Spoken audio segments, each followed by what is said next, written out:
লাগাতার অভিযান যেমন চলছে, বাজেয়াপ্ত হচ্ছে প্রচুর আগ্নেয়াস্ত্র। আবারও অস্ত্র উদ্ধার মুর্শিদাবাদের বেলডাঙায়। আগ্নেয়াস্ত্র সহ গ্রেপ্তার করা হলো একজনকে।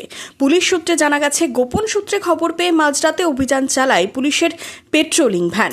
বুধবার মাঝরাতে পেট্রোলিং চলাকালীন ভাপ্তা বাজার এলাকা থেকে গ্রেপ্তার করা হয়েছে বেলডাঙার খিদিরপুর দহকুলার বাসিন্দা আজিমউদ্দিন শেখকে। তার কাছ থেকে উদ্ধার হয়েছে দুটি পিস্তল, 3টি ওয়ান শাটার পাইপ গান।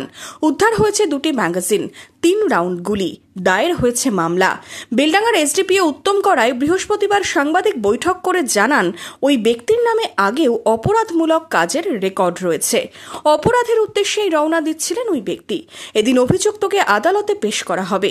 একই সাথে অপরাধ দমনেও কড়া হুঁশিয়ারি দেন।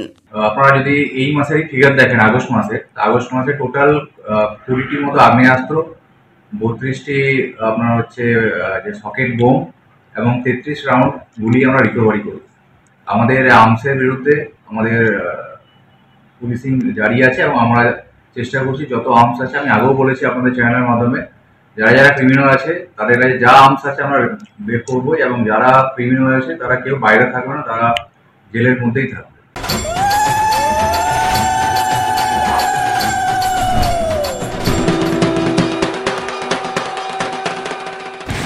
পাড়ায় পাড়ায় পুজোর লড়াই, পাওয়ার্ড বাই কেনাকাটার বস্ত্র বিপণী মনমোহিনী।